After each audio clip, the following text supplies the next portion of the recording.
Hi friends, we're between games here at the game table, and before we get into the next one, it's discussion time.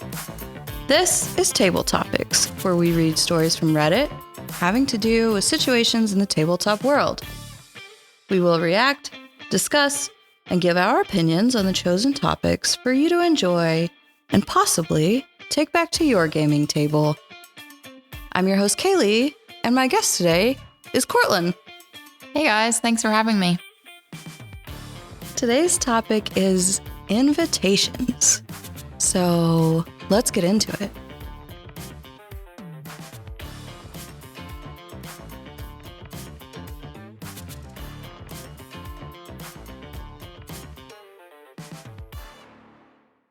Well, this was just a wild last 5 minutes we've had. I got my own recorder and I tested it and I turned it on before setting up with you. But just now we've determined it's haunted by the spirit of an alternative rock band. Yeah, totally. Because there kept being like a full alt rock album playing in the background. And that was very strange and scary. And if I dream as if I'm back in 2008 tonight, I'll know why. Wild. Thank you for being a trooper and working with me while I tried to figure it out. Of course, makes it more fun. Well, you've made some cameos on my Instagram before, but for those of you who don't know, this is my little sister, Cortlyn. I'm the baby, the favorite. Oh, okay. I mean, you're a medical doctor now, so that's kind of hard to compete with. Yeah, no big deal. We'll get through it. Well, our topic that we're discussing is invitations. The very beginning of the idea of hosting a game night, who do we get? Who do we invite? How do we invite them? So, you host a lot of game nights. Do you have an example of a time that someone showed up to your game night that you didn't really know beforehand, but after just that one experience with them, you were like, I really like this person?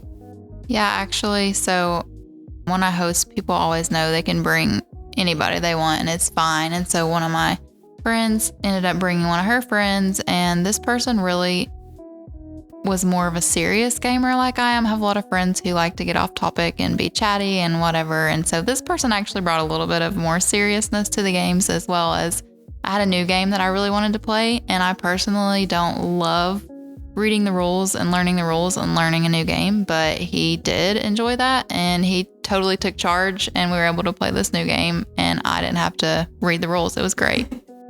Yeah, that's a huge favor. I know that's something that is talked about in this circle. Like, some people just really aren't learners that learn by reading, or, you know, they really have to be taught. So somebody who'll come in and do that for you is great. And by serious gamer, do you mean like competitive or just No, honestly, really just attentive? even like focusing on the game. Like, sometimes I have some girlfriends that just start yapping and there's no going back to the game. You know, it's like that sometimes. We gotta catch up. Well, this might be a little bit shorter of an episode because, as you know, I've been very ill and my voice is still not all the way back to snuff, but I wanted to have something for you guys. So let's get into some stories about invitations. Sounds good. This first story comes from r/advice from Two Headless Johns. And the title is, Should I Stop Inviting My Friend to Game Night? I have a friend that I met through mutual activities. We used to go rock climbing together, but aren't terribly close anymore. I decided to reach out and ask her if she wanted to come to board game nights that I host. The first time I asked, she said, copy pasted. Hey, yep, I love board games. Thanks for the invite, but I don't think I can make it, sadly. Do you usually host? No other reason was given. I responded, haha, no worries. I'll have you in mind for next time, and yeah, I usually host. So I hit her up again on a different occasion, trying one more time. Are you free this weekend for board games? Response, sorry, busy tomorrow at that time. Have fun.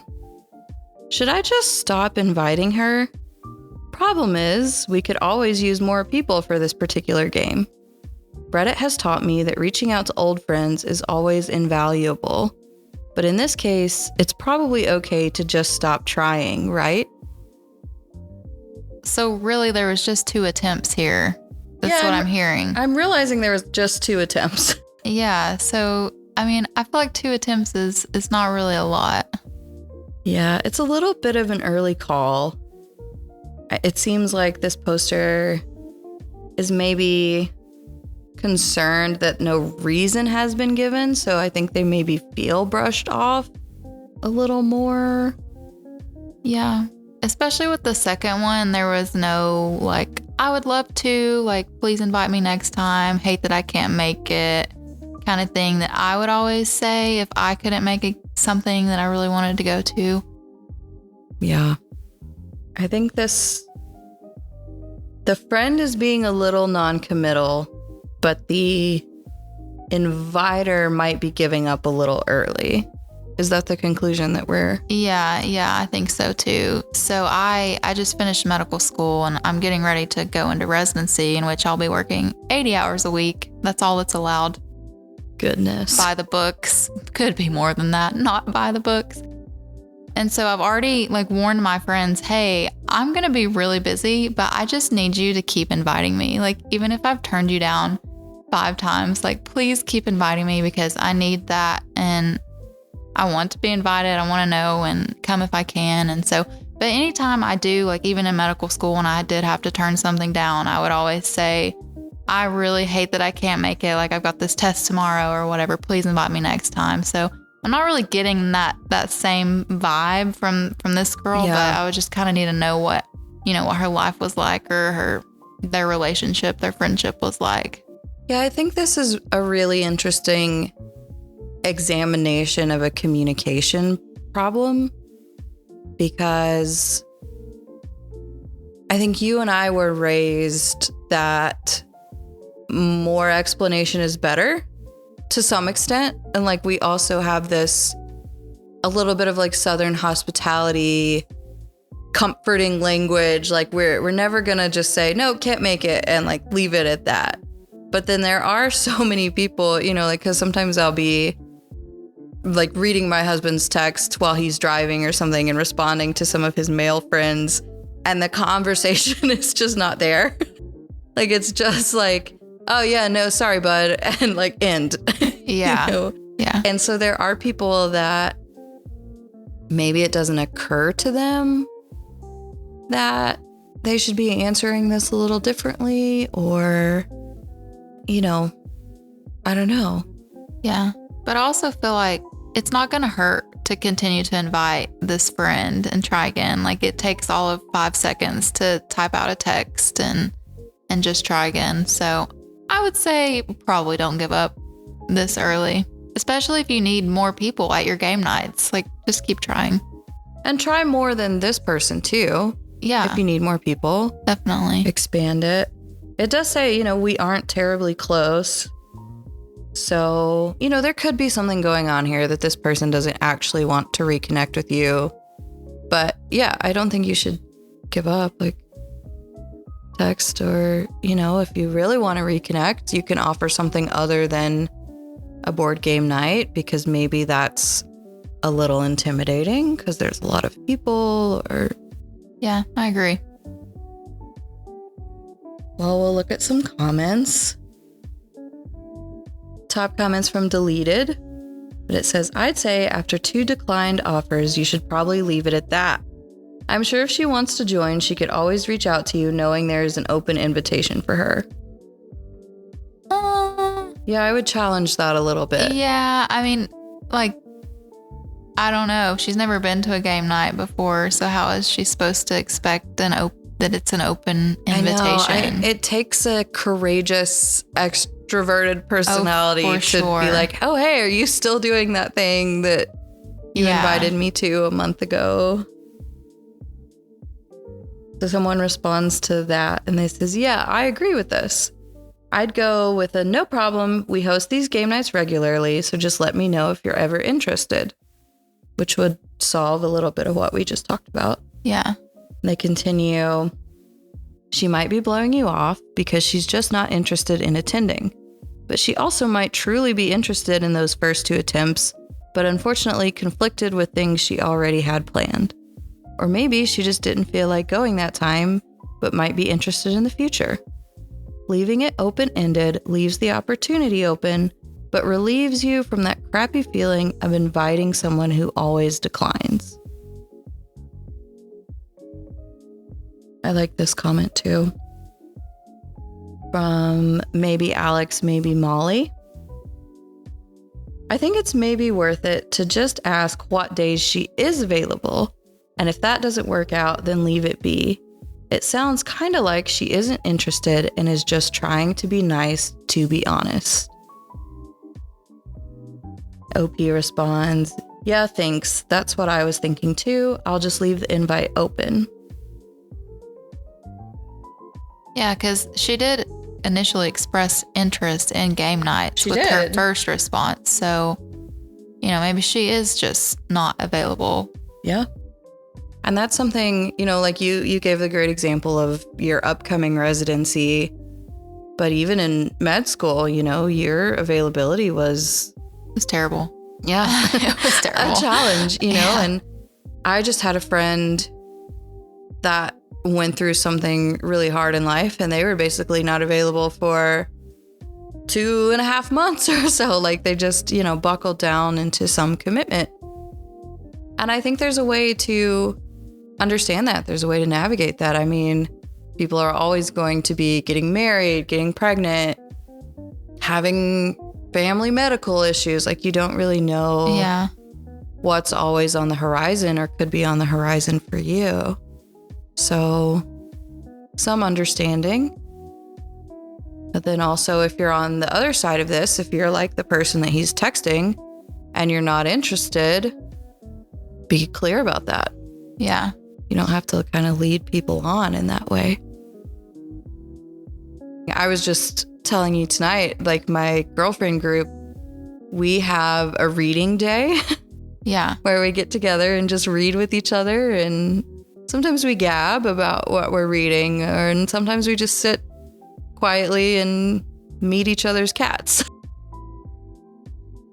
But that's only monthly because there's not availability to make it more frequent than that.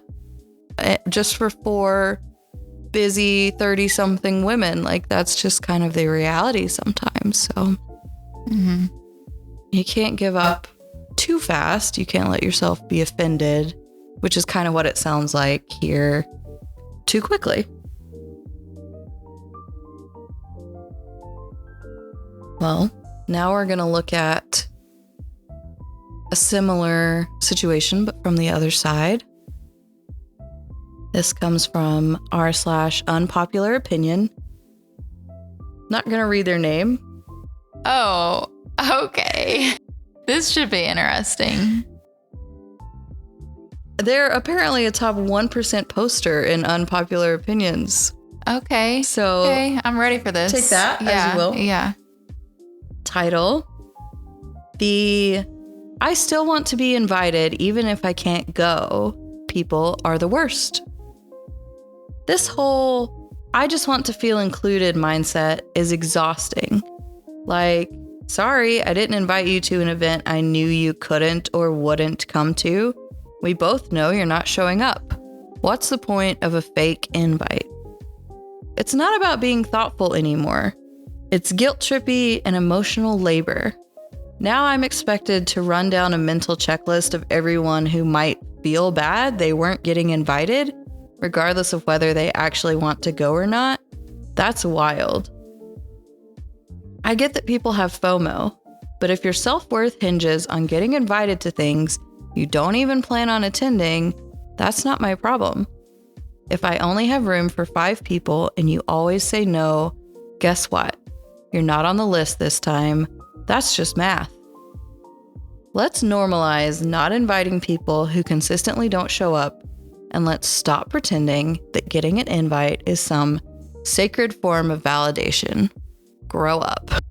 Ooh, okay. A little harsh. I mean, the unpopular opinion is typically a little heated. Yeah, okay.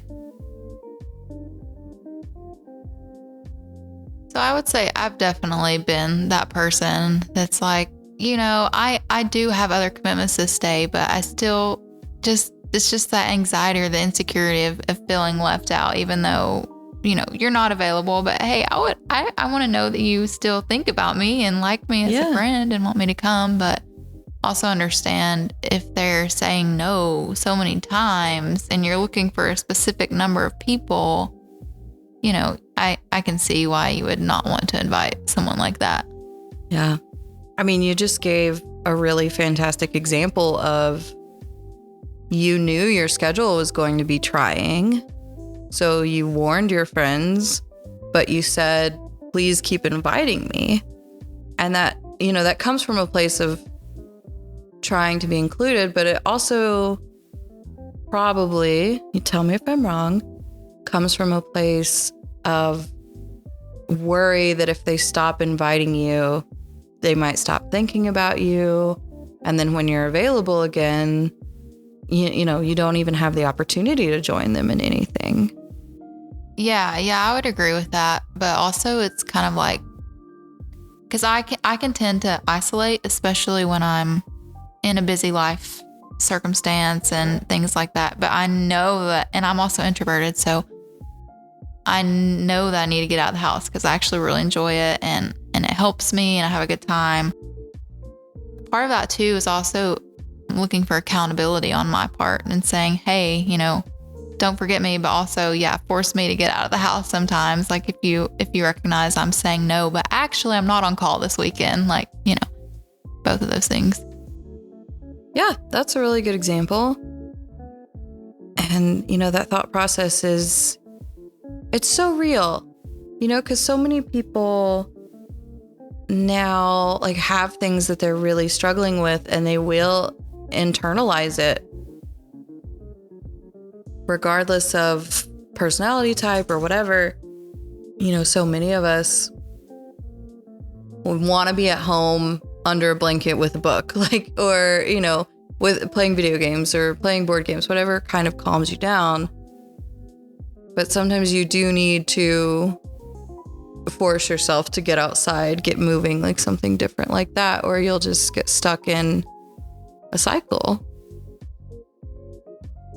Back to my wonderful girlfriends that I've found since moving to Nashville. But when I was really sick these past couple of weeks, the first day I sort of felt like getting up and going about, and I went on a decently long walk with my dog, and I texted them and I was like, guys, I went on a walk outside in the sun. And they were all cheering for me, good job and congrats. And I'm so glad you're feeling better. And it's those things that can feel silly, but breaking certain cycles that we can get stuck in. Yeah. It's really powerful. So this comment comes from actress Blue Eyes. My grandfather was like this. He never went to any family events hosted by my mother. His sons, yeah, but my mom never ever. So she eventually stopped inviting him. Anytime he found out she hosted something and did not invite him, he would throw massive temper tantrums that lasted for months, sometimes even years. That's kind of wild. Yeah. It's definitely trickier with it being family. I feel like you kind of have to invite family to things versus maybe friends. Yeah, but also if I was snubbed by someone every time, but then they showed up. Like if since it's a dad, if every time you needed something, my dad was there, and every time I needed something, he wasn't. Eventually, I'd start to feel a certain kind of way about it. So, Yeah, I can definitely see. I can see the bitterness there. Of course, our dad would never do that. No. I still remember my car not starting. It's Father's Day, so we're gonna take this tangent. I still remember when my car wouldn't start in Knoxville, which is about 2 hours from our house. And I called my dad just to kind of figure out what was going wrong, if he could tell me some different things to try. And this was when I was in college, so I was maybe 20, 21, I don't know. And he just came to me and figured it out and got it to a shop and let them look at it. And or no, he did it himself. He figured out what was wrong and went and bought the part and came back and fixed it. And that was a really great example of showing up for people. So anyway, side tangent. I'm sure you have examples. Yeah. I love that flex about our dad. He's pretty cool. He is pretty cool. He can figure out stuff, especially cars. And I had a friend show up for me. Actually, this is an example of a really good friend and a really good dad. So I was half an hour from my apartment in campus at the same time too. And I had a friend from my Japanese class that I knew lived out on this side of Knoxville. And I called her and I was like, weird question. Can you come and pick me up while I wait for my dad? And she came and got me and took me to her house and I met her parents. And they were cool military folks and nice. I don't know, I had a great time. Anyway, Reggaeton Historian responds and says, that was my father. He did that numerous times to my sister after she gave birth. She'd invite him to come over for a party or an event or a birthday and would even try to set him up with a place to stay or within the house. He'd complain that he'd have to drive to go to these things and not go. She stopped inviting him. Whenever he found out he had missed something, he'd complain in the most woe is me fashion and paint himself a victim. Ugh, that's just ick. Yeah. Honestly. That really sounds like he didn't want to be around her kid. Yeah, like after she gave birth, what? Yeah, that's a bad detail. Yeah. It's usually the other way around. Like, your parents love you so much more once you have them a grandchild. If it's a grandkid. What? I don't understand. What's this? I don't know.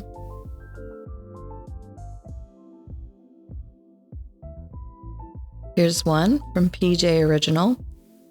So one of our friends stopped showing up to our gatherings once he got married. He'd always have an excuse ready, even when we were flexible and gave him multiple options. We meet about once in 2 weeks. About 6 months in, we stopped inviting him, and he got really hurt once he found out. Funny thing is, he didn't find out for 4 months after we stopped inviting him.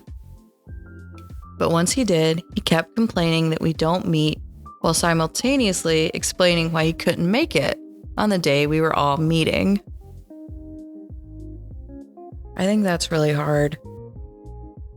To give an example, when we first moved to Philadelphia, Nate pretty quickly formed a great friend group of guys. They would climb together, usually a couple times a week, but they definitely all climbed together on Fridays. And then they would go to dinner and, drinks afterwards, whatever. And that was really powerful for him. Like, that was a good group for him. And inevitably, they start getting married. And sometimes when you first get married, you don't really think about a lot else.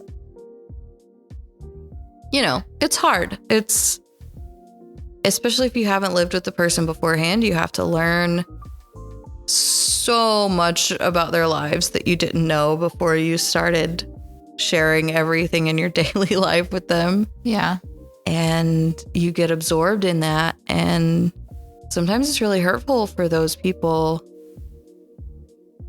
I mean, it's hurtful for the people that they leave behind. Definitely. Yeah. But it can also be really hurtful for the people who realize they've been kind of cut out after this time period that's very difficult for them. Yeah. So that's tricky. Yeah, it is. Marriage is definitely an adjustment, I'm sure. But I just like, even, I guess a lot of my friends aren't really married, but even when they start dating and then they kind of drop off the face of the earth, it's like, whoa, hold on, I'm over here. Like, wait, don't forget me. Especially like if you're still single and your friends do that, it kind of sinks. So, but also you need friends to like continue to follow up with you and recognize you're in a different phase of life. And, you know, once you get adjusted, you're going to want to hang out again and just communicate what day is good for you. You know, now that you're married, has it changed? Things like that. Yeah, I think it's really easy in the modern world when your bubble shifts, when you shift from single to dating, or when you shift from dating to married, and then when you shift from married to married with a child. When your bubble shifts, it is sometimes really hard to connect back down the line. And I think sometimes it's because people develop this sense of like exclusionary thought. Like, oh, that person won't understand because they're not married, because they don't have a baby, because whatever it is. And you end up falling into this line of thinking that dismisses the person in another bubble, a bubble that you came from, but you're not part of anymore. And that's really hard to navigate for the people that are watching you move on with your life. Move on. I mean, forgive some of my terminology here. I'm trying not to make it hierarchical, but you've moved into another space, and it's hard for those people watching sometimes to be like, hey, I want to still talk to you. I want to still help you. I want us to still be close. And this person that's now in a new space doesn't consider them anymore. That's something I struggle with, being childless. I feel like sometimes people with kids, yes, I don't get having kids, but I understand being stressed. I understand some things. I'm no less human. You know, you've told me you struggle with this.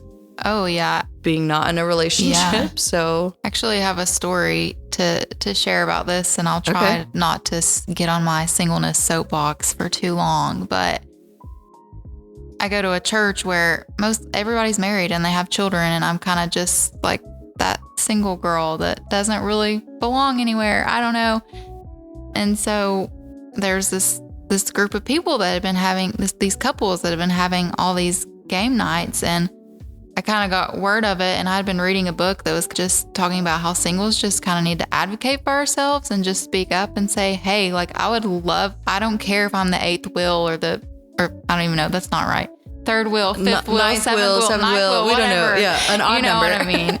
I want to be there. Like, you know, I still want to be involved with your group. And so I found out about these game nights, and one of the husbands was like, oh, we've never invited a single person before, but I guess we could. And I was just like, okay, way to make me feel so much more awkward. Oh my gosh. And I was like, you know, I get it if it's like a game night where you need an even number of people, but it wasn't. Like they played Jackbox games or like something. It doesn't matter. And so after that, they did invite me and I went, and it was fine. But even if like you do need an even number of games, I can find a plus one. Like I can find a friend to come with me or something. Like still invite me. And if I can't find a plus one, then I'll just be like, okay, guys, I can't come. Whatever, it's fine. No, but inevitably there'll be someone that has to leave early. Yeah. Or something. True. You'll figure it out. Yeah. So that's all I have to say. Don't forget your single friends, okay? We want to be involved and included. Well, yeah, that goes back to what I was saying was I think the onus gets put on the person that's in the previous bubble to really try to reach for this other person. Like, you said it, the book recommended to advocate for yourself. So you had to go to these people and then they were like, huh? Yeah, it was crazy. Wild. Like, they'd never thought that before. I was like, what? Oh my gosh. Yeah. The petrification I would feel. Yeah, that's Yeah, and then after that I was like, well, do I even go like with that kind of an invitation? It was like, oh, well, I guess we could invite you, but I did. I was like, I'm just gonna go. Yeah. And it was fine. I went to a few more after that, and then they had babies and they don't have game nights anymore. Oh, no. So it was good while it lasted. Yeah. I think that's really interesting and hard to navigate. Oh my gosh. Interesting is a little bit of a cheap word. That's really tough. Mm-hmm. I just give everybody a chance. For sure. Everybody is human. People with different lifestyles, people with different neurodivergence, people with different disabilities or home situations or whatever it might be, there's still common ground. Yeah. There's still something that can be found. And if you get in your head that someone doesn't understand you because they don't have X, you're really only depriving yourself of the opportunity for a friend. And sometimes you'll really be surprised by who you end up really clicking with or something. Absolutely. That's also very valid. Well, we were on a little bit of a tangent, but I think it was good. Yeah. Excellent discussion points. I'll come back to a story though. This comes from r/AITAH from Freak Babette. Am I the problem for telling my friends I won't host game night anymore after they kept showing up uninvited? So now we have a story where there's no invitations happening. We're just going in a full circle here. Yeah. I, 21 female, have been hosting a weekly game night at my apartment for a few months now, and it's become a tradition among my friend group. I love having everyone over, and I put a lot of effort into setting up the space, preparing snacks, and picking games that everyone can enjoy. However, over the past few weeks, some friends have started showing up even when I didn't invite them or confirm they could come. At first, it was just 1 or 2 extra people, but last week, I had 4 friends show up unannounced, which totally threw off my plans and left me scrambling for snacks and space. When I brought it up to my friends, they brushed it off, saying, "It's a game night. Everyone's welcome." But I feel like if I'm the one hosting and organizing everything, I should have a say in who comes and when. After the last incident, I decided to let them know that I won't be hosting anymore if this keeps happening. Now they're upset and calling me a drama queen for making it a big deal. Am I the problem for wanting to step back from hosting after they've been inconsiderate about RSVPing? No, I don't think she's the problem here. Because hosting, it's hard. It's a lot. You put a lot of effort into it. I mean, you don't have to. Absolutely, you don't have to make any food or anything like that. But even like, what if her house isn't, if she doesn't even have 8 chairs or enough space for the amount of people she's comfortable having? So I think at least if you're gonna come uninvited or bring someone that wasn't invited, at least give a heads up, before just kind of showing up. I don't think anyone's ever shown up to something I've hosted without saying, "Hey, I'm bringing a friend. Like, is that cool?" And I'll always say yes, but they always give some sort of warning, even if it's like on the way there, Where this could be tricky for me is if it's people that have been at a previous game night where this host has said something like, "Yeah, we do these every week," or said something that seems like it's a standing invitation. but then the following weeks they're inviting different people. That's the only way I see this being on the host a little bit. Yeah. Outside of that, if this is people that are, either just not answering the scheduling text and then showing up anyway, or people that have heard from a mutual friend that this is a game night and then showing up, that's not it.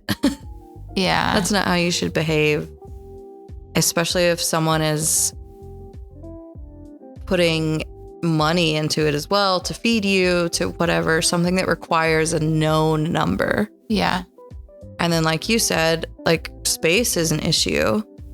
I have a relatively small house with an eat-in kitchen, and that's it. Like, I can only have so many people at my house. And I was even telling a friend recently, like, if we do this certain encounter for our D&D sessions, I have to do it at your house.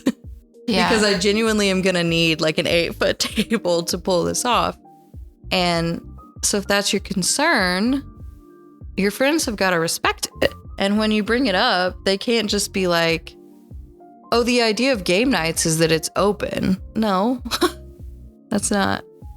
No. Yeah. I feel like there's a group of people who subscribe to that thought process. And then there's also another group of people who perhaps know a little bit more about gaming and the seriousness of hosting that would never do something like that.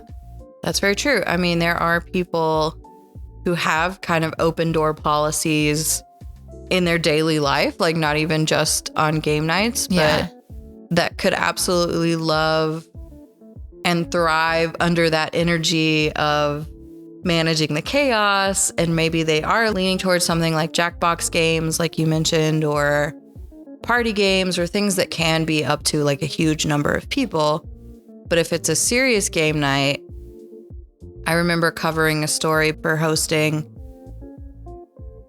where the person was like, once I have a number, and I think their number was up to 9, but they're like, once I know the number, then I choose what we're playing, and everyone okays it.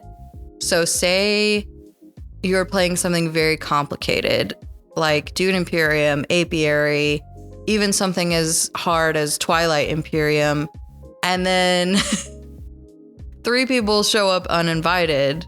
Now that's out. Like, we played a game today that had a 4-player cap. Yeah. And it was very casual and it was fine, but you can get into trouble. You can divert the entire plan.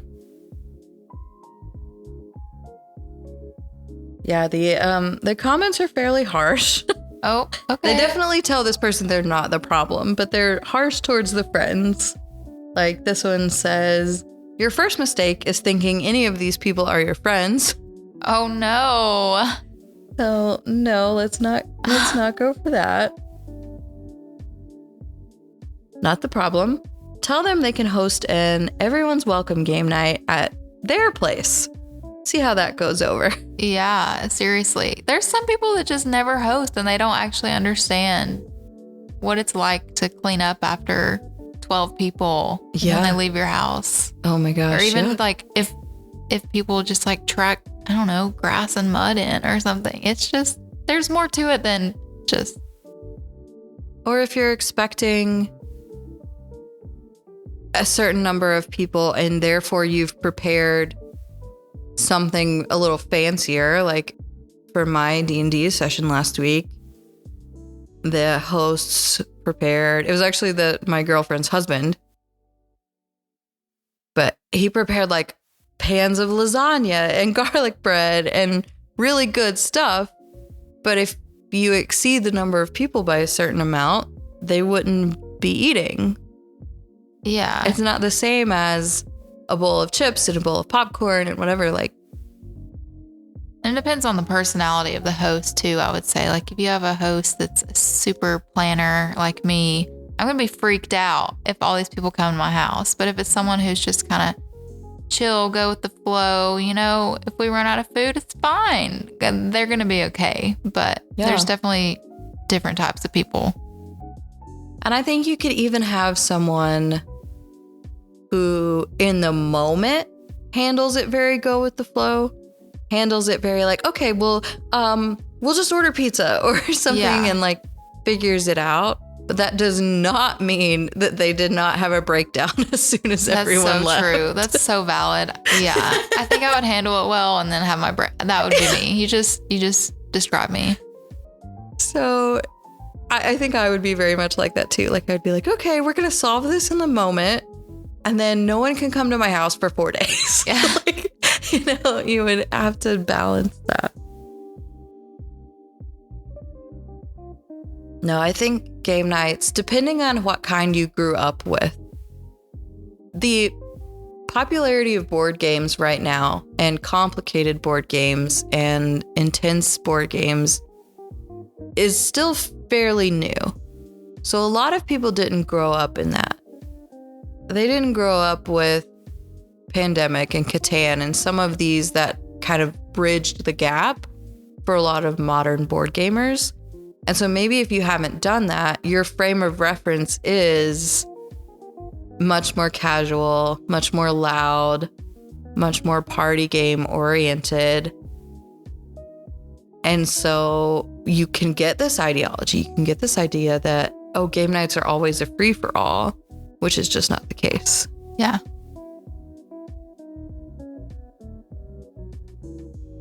I'm more like this comment. I'm still not 100% behind it, I don't think, but it makes sense. Not the problem, but you shouldn't have told them it was because of what they did. That makes you sound like you're retaliating or punishing them. Instead, just stop hosting the events. Later, restart the events with a clear policy of invitation only, RSVP required. Or you could give each person a specific table and seat so the non-flexibility is clear. Oh. That's going a little far. That's like a very formal game night, like a wedding formal game night with assigned seats, you know? You get your like table assignment as you walk in the door. You walk in. Mm-hmm. I like this one. Tell them it's time to start a rotation in the hosting. Whose house is next? Ooh, yeah. And then it says crickets. I bet no one even contributed anything. If nobody brought food, drinks, or even plates and cups, then they are more leeches than friends. Aww. Time to look elsewhere for friendship. Ended a little harsh, but that's a good point too. Yeah, I think so, because if you never hosted yourself, you don't even know how much goes into it. And are they even being appreciative? Like, are they even thanking this person for hosting? Yeah. Didn't sound like it. So. And, to go back to my wonderful friend and her husband that made us lasagna, the other participants brought things. One friend brought a fantastic salad to go with that. One friend made a gluten-free ricotta cake. Yum. That was delicious. Yes. I was in charge of drinks and cocktails for this time, so I didn't make anything fun, unless you count the state shot of Alaska as very fun, which you should. Yeah. It's called a duck fart. Love it. Equal parts Crown, Bailey's, and Kahlua. So 1 to 1 to 1. But that makes a pretty big shot, so reduce it. Yeah. So, I mean, that's what makes it lovely. That's what makes me really love my group, even though we're still kind of young, is that like everybody's so on board and contributed and equal, whatever. Yeah. So shout out to them. Shout out to Sarah and Josh for being wonderful. I'm going to save the other complication from this weekend for future stories, Sarah. I know you listen. But my compliments to you guys. Well, we've covered quite a bit. Yeah. Do you have any closing thoughts on invitations or where to draw the line or hosting?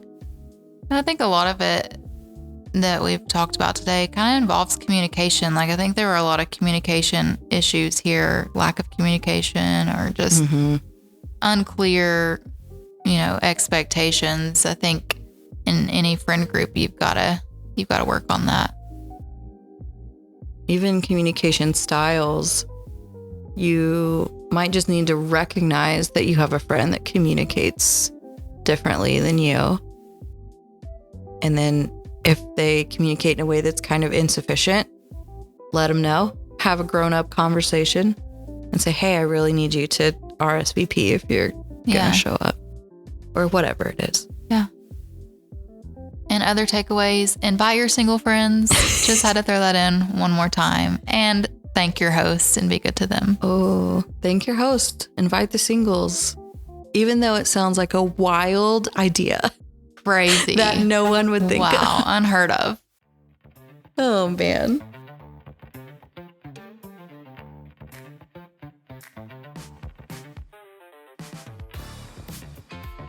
Well, those are our stories on today's table topic. Maybe you agree, maybe you disagree. Tell us about it. Maybe you have a story of your own you want to share. We'd love to bring it to the table.